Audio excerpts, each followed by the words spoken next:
320 амандмани на европратениците за извештајот за Македонија на Илхан Ќучук, од кои 50 се од бугарски европратеници. Се само пример што се исследува на Македонија кога ќе ги почне преговорите со Унијата со оваа преговарачка рамка. Предупредуваа дел од експертите.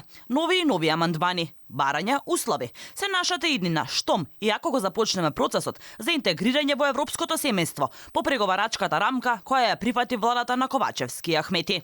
Поранешниот амбасадор Ѓорчев за Алфа вели дека ова е доказ дека начинот кој го избравме да преговараме е тотално погрешен. Ова што се случува сега во Европскиот парламент е само доказ дека еден начинот на кој што е избран да преговараме со Европската унија, при што имаме услов, еден билатерален договор да не биде услов за преговори и таму уште да имаме одредба дека секоја година ќе треба да подпишеме во делот на историско-образовните прашања да ја пренапишуваме нашата историја или да имаме туторство во нашиот образовен систем. Можни се не 50, можни се 500 амандмани и секогаш ќе имаме пречка и токму затоа јас повеќе години говорам дека овој начин на преговори со Европската унија прифаќајќи нешто што е двоен стандард, нешто што не припаѓа кон стандардите на Европската унија, нема да одведе Македонија никаде, туку ќе бидеме закочени токму со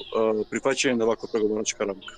Вели на основните поглавја, кога би почнале преговорите, Македонија ќе заглави. Оти Бугарија ќе има право да го прави тоа, баш заради преговарачката рамка која македонската влада ја припати, иако и опозицијата, а и дел од граѓанскиот сектор се противеа. Овој начин на преговори, каде што имаме услов, многу тежок услов, разрешување на ќе ви кажам, не мора првите поглавја, темелните вредности, поглавјата 23-24, право, правосудство, правда, тука ќе паднеме за тоа што чим нема праведност, вие можете колку сакате, ако некои смета, бугарите сметаат, тие си имаат своја стратегија дека се неправдани во однос како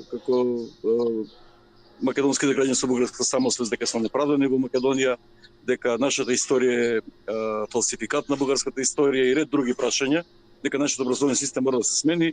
Можни се илјадници амандмани и перманентно кочење нашиот преговарачки процес со Европската унија. Токму за можностите колку пати Бугарија може да не стави рампа, зборува и поранешниот заменик министер за надворешни работи на Бугарија, кој јасно кажа дека на секое поглавје тие може да стават блокада. Ако Македонија утре ги започне преговорите за влез во Европската унија, таа нема да стане членка во следните 10 години, а Бугарија ќе има можност 35 пати да го запре овој преговарачки процес.